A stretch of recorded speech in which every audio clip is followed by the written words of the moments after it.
Hello दोस्तों, Sahni musical group में आप सभी का स्वागत है। अगर वीडियो पसंद आए तो वीडियो को लाइक करें और हमारे चैनल को सब्सक्राइब करें। अरे मर्दवा जिता कहने जाता पड़ा पे हिसाब रहा था। क्या बात है बताओ।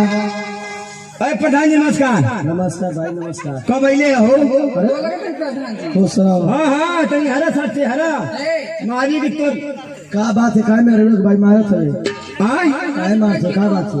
ये बता पर चुप अपन लोला बंद कर। हमको कहा था प्रधान जी से मारू अपन ना। क्या बात है बताओ, गुरु हमसे बताओ, फैसला कर दे। एक 3 इंच घिसरा जाएगी अब्बा।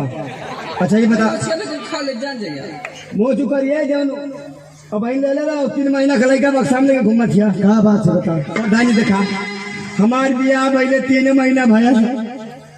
तू आर कसम खा के कहा था तू जल्दी चली जा। हमान का फैसला करके घर है तू कब बुझला? हम तो जाने ऊपर हो ना वो प्रधान जी तू चल जे बात ऐसे प्रधान के मिली कहा। क्या बात है बताओ। अच्छा ये बताओ प्रधान जी 3 महीना हमारे बियाह भयल है और तुमने कहा 3 महीना का लड़का हो लेके घूमना थिया। अब बताओ हम कोई मुंह दिखावे लग रहा थोड़े काले का मतलब के लड़का दूसरे का एकदम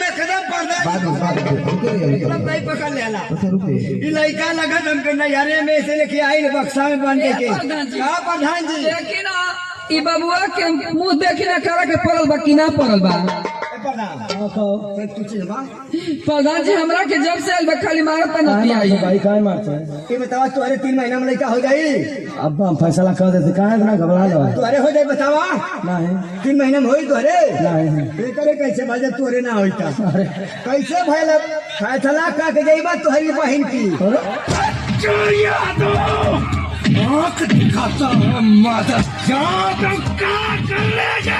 ए प्रधान जी के गाड़ी दिहल जाला जी। अनाही पूछा कि प्रेम से प्रधान जी। अच्छा ये बता कि तोर ब्याह भले कितना दिन होगा? 3 महीना 3 महीना। हाँ और तोर ब्याह रे 3 महीना हमारे भइल बा प्रधान जी। और लड़का कितना दिन का? लड़का 3 महीना के बाद तो 3 3 6 3 9। हाँ ठीक था 9 महीना का पूरा।